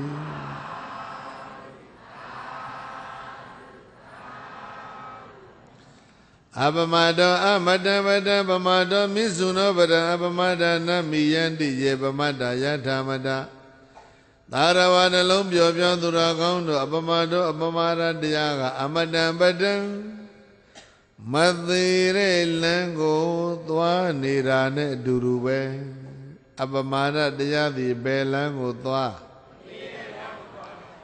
Mindfulness is a way to deathless အပမာဒလက်ကင်ထားဒီပုဂ္ဂိုလ်တွေဘဝမှာမသိဘူးဟုတ်လားအသက်သေးခြင်းသေးပါစေပေါ့လေနော်ဂုဏ်သိက္ခာမသိဘူးလွတ်မလားတတိလွတ်ကိုနှုတ်စိတ်အထိတ်မရှိတဲ့ပုဂ္ဂိုလ်တွေနှစ်ပေါင်း100သက်ရှင်နေပြီမဲ့လည်းပဲအထိတ်ကိုမရှိတဲ့လူဟာမဖြစ်လေဘဝမှာအသေးနဲ့တူတူပဲဒီကုရမာခကိုဆက်ကြည့်မဆလာရွာမာခဘဝကနေတရားတက်ဖြစ်တရားသက်စီနှစ်ပေါင်း1000တရားသက်စီတော့ဘာဖြစ်လာလဲဆိုတော့အဝတ်တွေအယောင်ညှို့တယ်ပန်းနေညှို့တယ်နန္ဒုံဥယျာဉ်တွေကပန်းနေညှို့တယ်အဲ့တော့ကိုကအယောင်တွေမှိန်သွားတယ်ပြီးတော့ကိုကချွေးတွေထွက်တယ်သူစည်းစိမ်တလို့ကြီးကျယ်ပြီမဲ့မပျော်ဘူးတဲ့9ခုဖြစ်တယ်အဲ့ဒါဘာခေါ်လဲဆိုရင်တရားမင်းမှာဖြစ်တဲ့သေနမိတ်5ပါးပြောကိုရောင်နေမိန်တယ်နတ်ပန်းညိုးတယ်နော်အဝတ်တွေညိုးတယ်ချွေးတွေထွက်တယ်စည်းစိမ်ကြီးကျယ်ပြီမဲ့မပျော်ဘူးအဲ့တော့တရားမင်းကငါတော့သေကနီးပြီနမိတ်5ပါးထင်သေကနီးပြီဘယ်ချိန်သေမလဲသကောင်းရန်သေမယ်သူကသူကြည့်သိတယ်သေရင်တရားပြန်ဖြစ်ပါဦးမလားကြည့်ကြည့်တော့သိမသေးကြဘူးတဲ့နတ်သက်စိတ်လို့နတ်သက်ကြွေလို့သေရင်အဲ့ဒီတရားမင်းပြန်ဖြစ်ဖို့မသေးကြဘူးဟိုရွေးကောက်ပွဲနဲ့တက်တဲ့ဟိုအစိုးရတွေလို့ပေါ့နောက်တစ်ချိန်ရွေးကောက်ပွဲငါပြန်ပြီးတော့ရှင်ပြန်ရင်တော့နိုင်ဖို့မသေးကြဘူးအမေရိကန်သမ္မတဂျော့ဂျ်ဘုရှ်အဲ့လိုဖြစ်နော်အဲ့တော့သေကြအောင်တော့ဘာလို့ရရင်ကောင်းမလဲဘုရားစီသွားတရားနာအောင်မယ်မဲသေးကနီးမှတရားနာဒီမှာကတော့ဖွဲ့ရတော့ဒီလိုဟုတ်ပုံမရပါဘူးနော်ငါတော့သေကနီးပြီတရားပြန်ဖြစ်အောင်တရားနာသွားအောင်မယ်ဆိုသကောင်းကျော်သေမှမို့လို့သကောင်းကျော်မှတရားနာဆင်းတာမဟုတ်ဘူးနတ်များတရားများပရိသတ်ရဲ့တရားနာလာလေးရှိတာကသကောင်းရံမှလာလေးရှိတယ်မဟုတ်လားမင်္ဂလာသုတ်ဖနော်အဘိကန္တာယရတ္တိယဒါမဟုတ်လားသကောင်းရံမှတရားနာကိုယ်တော်တရားကသကောင်းရံသိမှဆိုတော့နေမဝင်ခင်ဆင်းတရားနာမြတ်စွာဘုရားရာဇကျော်ရှိဘက်ဝိရိယကတောင်ကြီးကအိန္ဒသလလိုင်ကူမှာနေတယ်နေမဝင်သေးဘူးနေရိုင်းသွင်းချိန်လေးတရားမင်းဆင်းလာနတ်ပရိသတ်8000ပါတယ်အဲ့တော့အစောကြီးအချိန်မို့ခါမဟုတ်လားတရားနာဘုရားကလည်းလိုင်ကူတဲ့တပါးတဲ့ချမ်းသာစွာနေနေတာဆိုတော့တရားကချက်ချင်းမဝင်ရဲဘူးမဝင်ရဲတော့သူ့ရဲ့တပည့်လက်သုံးတော်ပင်စတိခနတ်သားကိုလွတ်တယ်ပင်စတိခဆိုတော့စတုံးလေး9တုံထုံးထားတယ်စောင်းတီးတဲ့နတ်သားဟဲပင်စတိခသွားမြတ်စွာဘုရားစီသတင်းပို့ငါလာတယ်ဆိုတာပြောအချိန်မို့ခါမဟုတ်ကြီးမို့လို့ဘုရားလက်ပကံမနေမှာဆိုရတယ်အဲ့ဒါမင်းရှိတော်ပြည့်ပြည့်နဲ့သွားကွာဆိုတော့ပင်စတိခကစောင်းကန်ပြီးတော့ဝင်သွားတယ်လိုင်ကူတဲ့တရားမင်းရဲ့အနီးနားမှာဝိုင်းရမ်းနေတဲ့နတ်သမီးတွေထဲမှာကြည့်လိုက်တော့ပင်စတိခကဘာသွားတွေ့တယ်လဲဆိုသူကြီးစားနတ်သမီးပါလာတာတွေ့တယ်သူရိယဝိသတာဆိုတာပင်စတိခရဲ့ကြီးစားမညာသေးဘူးအဲ့ဒါသွားလဲတွေ့လိုက်ရောသူကအေးဒါတော့အခွင့်ကောင်းပဲဆိုပြီးတော့ဘုရားရှိတော်မောက်ရောက်တယ်လက်အုပ်ချီမို့ရှိခိုးလို့ပြီးရောတရားမင်းတရားနာဖို့လာတယ်ဘုရားခွင့်ပြုတော်မူပါဒါမလျှောက်ဘူးအဲ့ဒီကောင်ကဘာလို့လဲစောင်းလေးထုတ်ပြီးတော့သချင်းဆိုပြီးစောင်းတီးတယ်အဲ့ဒီစောင်းကဘာတွေဆိုရဲဆိုတော့ဘာသချင်းတွေဆိုတီးတယ်လဲလို့ဆိုတော့သူကြီးစားသူရိယဝိသတာရဲ့အလှအပမျက်ခုံးမျက်လုံးတို့နှာတန်တို့ခန်းတို့ရင်တို့တင်တို့ပေါင်တို့တခုမှမကြောက်ဘူးအဲ့ဒါတွေကိုတစ်ဖွဲ့တစ်နွယ်ကြီးဖွဲပြီးတော့ဘုရားရှိမှအဲ့ဒီနတ်သားသချင်းဆိုတယ်ဗျာအဲ့ဒါတွေဆိုတီးလို့ပြီးတော့မှဘုရားအကြောင်းရင်တရားအကြောင်းရင်သံဃာအကြောင်းရင်အဲ့ဒါကနောက်ကလာတယ်ခင်ဗျားတို့အဲ့လိုတော့သွားမလုံးနဲ့နော်ဘုရားနာမှာအလှပတွေကာမဂုဏ်သချင်းတွေသွားမဆိုအဲ့ဒါတွေသချင်းတွေဆိုတီးနေတော့မြတ်စွာဘုရားကလည်းပဲသီးခံပြီးတော့ဓာတ်ထောင်တော်မူရှာတယ်တ တရားမင်းကတော်စိတ်ညစ်နေပြီဟောတော့သိရတော့မှာတရားနာခြင်းလို့ရှေ့ပြေးလှုပ်လိုက်ပါတယ်ဟူအောင်ကသူကြီးစားအဖွဲအနှွေတွေသချင်းဆိုနေသူကြီးစားကလည်းတော်သဘောကျပေါ့လေဖယားနဲ့တရားရှိမှသူအဖွဲအနှွေတွေကိုစိုးနေတော့သူကြီးစားကလည်းသဘောတော်ကျနောက်တော့တရားကလှငေါက်တယ်နဲ့တူပါတယ်ဩမြတ်စွာဘုရားတရားမင်းတရားနာဖို့လာရောက်တယ်ဖယားအဲ့ဒါကြောင့်ခွင့်ပြုတော့မူပါဆိုတော့တရားမင်းဝင်သွားတယ်ဝေသားပြီးတော့မြတ်စွာဘုရားကိုရမြရှေ့တော်မှောက်မှာတရားနာတဲ့မေခွန်14ခုကိုတရားမေးတာတခုမေးတခုဖြေတခုမေးတခုဖြေနမစဉ်9မေခွန်ရောက်တော့တဏှာနဲ့ဝေဒနာမှာသန္တရာချဲ့တာပါလေသန္တရာကိုရှည်လျားစေတာပါလေတဏှာအဲ့ဒီတဏှာကုံအောင်ဘယ်လိုလုပ်မလဲတဏှာရဲ့ကိန်းအောင်ရာဖြစ်တဲ့ဝေဒနာရှုတော်တော်လေးပြောတာနော်သန္တရာကိုရှည်လျားစေတာပါလေတဏှာတဏှာရဲ့တရားကဘာလဲလဲဝေဒနာအဲ့ဒါဆိုလို့ချင်းအဲ့ဒီတဏှာကုံအောင်ဘာလုပ်မလဲဝေဒနာရှုအဲ့ဒီနေရာလေးမှာတရားမင်းသောတာပန်ဖြစ်တာသောတာပန်ဖြစ်လည်းပြီးတော့တရားချက်ချင်းသိသွားတယ်သိပြီးတော့အသိဆက်ဆက်တရားဒီနေရာပြန်ဖြစ်တယ်တရားအဟောင်းသိသွားပြီးတော့အသိပြန်ဖြစ်တာကိုတရားကိုယ်တိုင်သိတယ်ဘုရားသိတယ်ကျန်တဲ့နတ်ပရိသတ်8000ကမသိလိုက်တရားတစ်ယောက်တည်းပဲလို့ထင်တယ်အမှန်တရား2ယောက်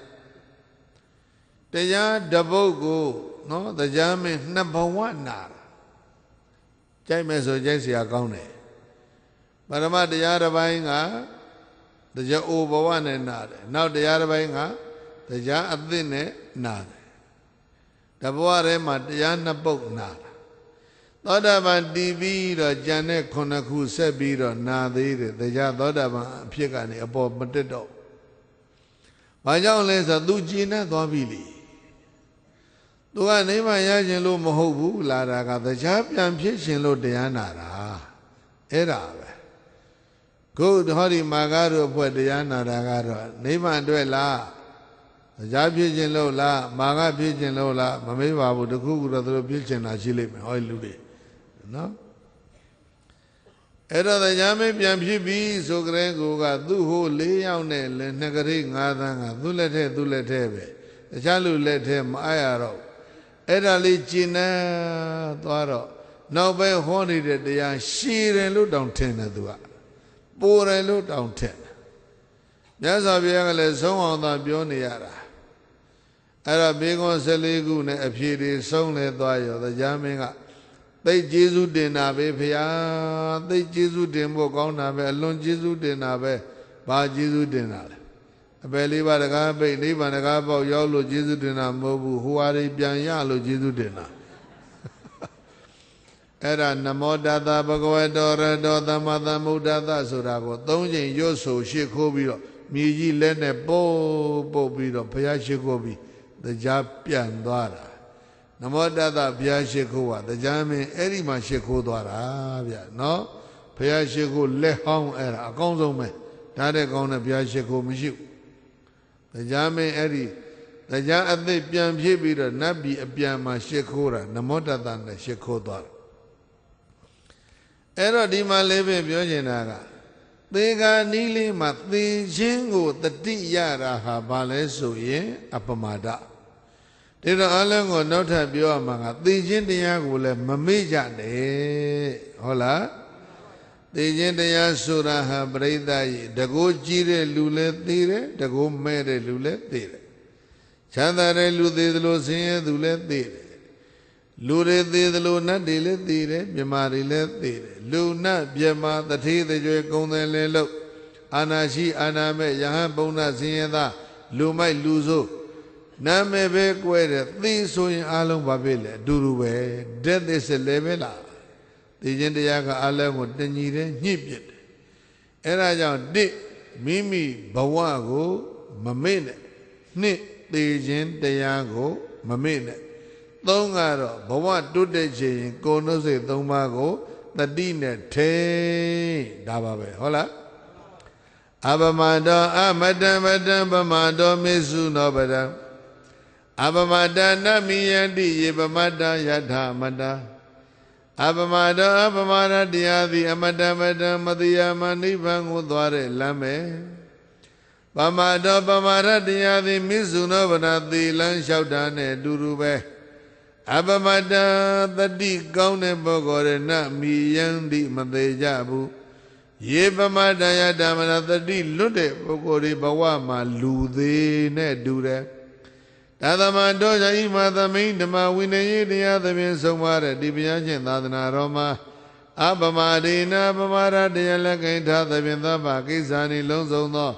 ပြုရမယ်ကိစ္စမှန်သမျှတွေကိုသံပါရိထသံပါရိယထကိုယ်စီ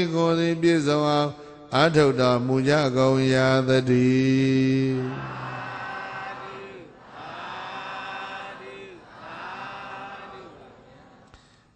်းမာဂတို့အဖွဲ့မှာမာဂအကြောင်းအပမရလက်ကင်တာကြီးပွားတဲ့မာဂအကြောင်းဘုန်းကြီးတို့ပြောပြလို့ပြည့်စုံပါပြီဏီကုန်းကတော့ပမာရိဏသံပါရိထပဲဖြစ်ပါတယ်အဲအလုံးမြဝေးပြီးတော့ခန္ဓာသိမ့်လိုက်ကြအောင်လိုက်ဆိုကြအရှင်ဘုရားသဒ္ဒါသီလသာဂပေညာလေးပြာသောတရားအညီအမျှထားရှိကြပါကုန်သောဘုရားတပည့်တော်တို့သည်သတ္တမသုံးမြာသာသနာတော်အရှိခန့်၍တည်တံ့စေရန်ရည်စိတ်တန်လျက်ပြည်နိဗ္ဗာန်မျှော်မှန်းကားတရားချစ်ခင်သူတော်စင်တို့အားဓမ္မဒါနတရားအလှအမတဒါနအမြိုက်အလှပေးလူပါကုန်ဤကောင်းမှုသည်ဘောရိညာဤအထာဝပံဖြစ်ပါစေတည်းဤကောင်းမှုကုသိုလ်ဖို့ကိုကြွရောက်လာသောပရိသတ်ကိုအစာပြု၍ဘုံ31ဖြစ်များစွာပတ္တဝအနန္တရောအားအညီအမျှဝေငှပါကုန်၏ထိုတော်များစွာပတ္တဝတို့သည်ဤကောင်းမှုအဖို့ကိုကြားသိကြ၍အမြတ်ရ၍ဝမ်းသာကြသည်ချမ်းသာကြသည်ဖြစ်ပါစေသောအမြတ်